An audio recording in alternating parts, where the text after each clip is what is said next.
시작하겠습니다. 이제는 주님이 결정하는 삶을 살기를 원합니다. 먼저 이렇게 담임 목사님과 여러 장로님들을 다시 뵐 수 있도록 기회를 주신 주님께 감사를 드립니다. 또한 저의 회복을 위하여 금식하며 기도해 주신 목사님들과 장로님들, 세대로 공동체에 이 기회를 빌어 진심으로 감사를 드립니다. 이 시간 제게 베풀어 주신 주님의 크신 은혜와 살아계신 주님에 대한 이야기를 나누기를 원합니다. 저는 지난 11월 중순 코로나19 돌파 감염으로 인하여 갑작스럽게 호흡이 제대로 되지 않는 상태가 되어 119 응급차를 타고 의정부 을지대학병원 응급실에 입원을 하게 되었습니다. 의식이 없이 혼수 상태로 인공호흡기에 의존해서 3주 이상의 코로나 중증 치료를 받았습니다. 태어나고 나서 들은 이야기로는 제가 다시 소생하여 회복될 확률이 10%도 안 되는, 채 안 되는 상태였고, 중환자실에서 치료 중 가족들에게는 마지막을 준비하라는 의사 선생님의 말씀도 있었다고 합니다. 이렇게 숨을 못 쉬고 죽음의 문턱까지 갔던 제가 지금 여러분들과 함께 밝은 얼굴로 하나님께서 베풀어 주신 은혜에 대한 이야기를 나눌 수 있게 되었습니다. 저는 주님이 베풀어 주신 특별한 은혜와 사랑에 대해 여러분께 이야기하지 않을 수 없습니다. 한 가지는 최선의 치료가 가능한 병원들로 적시에 이동시켜 주시고 가장 좋은 의료진을 통하여 최선의 치료를 받게 하신 것입니다. 인공호흡기에서 산소호흡기로, 산소호흡기에서 에크모 시술로 호흡이 부족할 때마다 가장 최선의 치료를 받게 하시고 회복해 하시는 길로 저를 인도해 주셨습니다. 또한 다른 특별한 은혜는 인공호흡기를 착용하고 있는 환자들은 대부분 선망 증상이라고 하는 정신착란이나 몽유병 같은 증상을 보인다고 합니다. 저 또한 심한 선망 증상을 경험하였습니다. 일반적으로 선망 증상 속에서는 보통 욕설과 분노, 원망으로 가득 찬 말을 하는 경우가 대부분이라고 합니다. 그런데 저는 선망 증상 속에서도 주님을 찾게 하시고 주님의 은혜를 고백하게 하셨습니다. 주님의 특별한 은혜인 것입니다. 중증 치료 과정 가운데 분명히 기억나는 몇 가지 꿈 같은 일들이 있었습니다.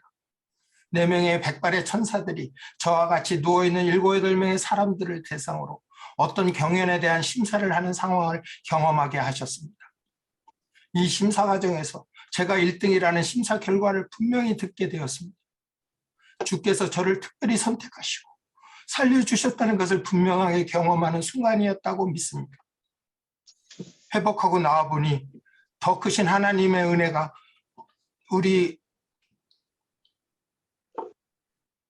가족과 가정에 부어주셨음을 알게 되었습니다. 하나님을 사랑하는 아내와 아들, 며느리 가족들을 통하여 한마음으로 기도하게 하시고 전 세계에서 저를 알고 있는 많은 선교사님들과 목사님들께서 금식하며 중보로 기도해 주셨다는 것입니다. 세도로 공동체에서도 금식 릴레이 기도를 통하여 특별한 주님의 사랑을 경험할 수 있게 하신 것입니다. 이 모든 것들이 주님의 크신 은혜입니다. 저를 다시 소생시켜주신 하나님께 말로 표현할 수 없는 감사와 찬양을 올려드립니다. 제가 회복하면서 한 가지 질문이 생겼습니다. 하나님은 왜 저를 살려주셨을까? 다른 사람들 중에서 왜 특별히 저를 선택하셨을까라는 질문이 생겼습니다. 결론부터 말씀드리면 하나님께서는 나는 살아있는 전능하신 하나님이라는 것을 세상에 보이고자 하신다는 것을 이번 계기로 분명히 알게 되었습니다.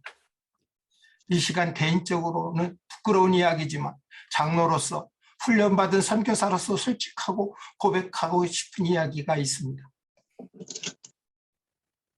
죽음은 누구나 정해진 사실이고 우리의 삶과 죽음이 주님 손에 달려있다는 것을 지식적으로는 알고 있었음에도 그때가 아직은 아닐 것이라고 안일하게 생각하고 살아왔다는 것입니다. 나에게 주어진 시간이 많이 남아있다고 생각했었고 종종 예수님보다는 세상 일을 더 중요하게 생각하고 비즈니스다, 미션이다 하면서 두 가지 영역에서 항상 갈등을 갖고 회사 일을 해왔던 것입니다.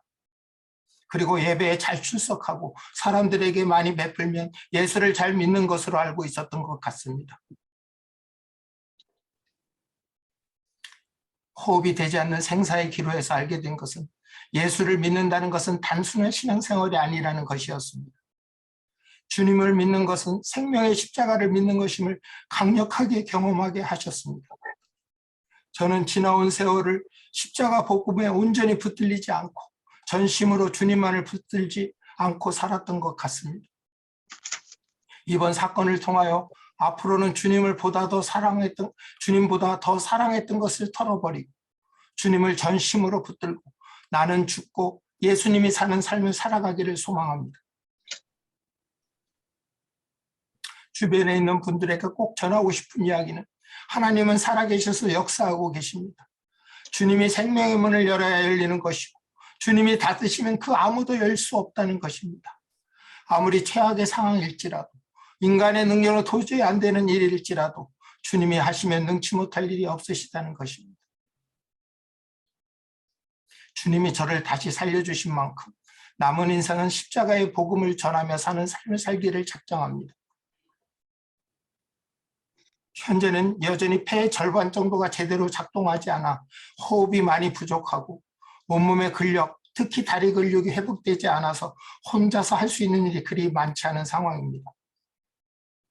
현재는 회복이 필요한 몸일지라도 빨리 회복이 되어 주님의 영광을 높이는 일에 온전히 사용되기를 기도하고 있습니다. 이제는 오직 예수로 주님이 가라시면 가고 설하시면 서는 삶을 살기를 소망합니다. 내 삶의 주인이 누구인지 깨달아 내 뜻대로 살던 내가 죽고 이제는 얼마인지 모르지만 나머지 남아있는 인생은 주님이 원하시는 주인 되신 삶을 살아가기를 소망합니다. 지난 주일 예배에서 목사님의 설교처럼 이제야 껍데기를 벗고 나오는 것 같습니다.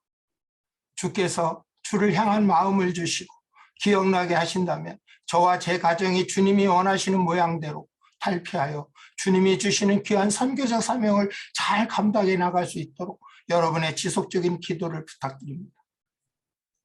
저의 온전한 회복을 위해 기도해 주심에 다시 한번 감사를 드리고 여러분들을 진심으로 사랑하고 축복합니다. 끝으로 주님께서 저에게 주신 성경 구절을 나누고 제 이야기를 마치도록 하겠습니다. 시편 118장 13절에서 17절 말씀입니다. 너는 나를 밀쳐 넘어뜨리려 하였으나 여호와께서는 나를 도우셨도다. 여호와는 나의 능력과 찬송이시요 또 나의 구원이 되셨도다. 의인들의 장막에는 기쁜 소리 구원의 소리가 있으며 여호와의 오른손이 권능을 베푸시며 여호와의 오른손이 높이 들렸으며 여호와의 오른손이 권능을 베푸시는도다. 내가 죽지 않고 살아서 여호와께서 하시는 일을 선포하리로다. 아멘.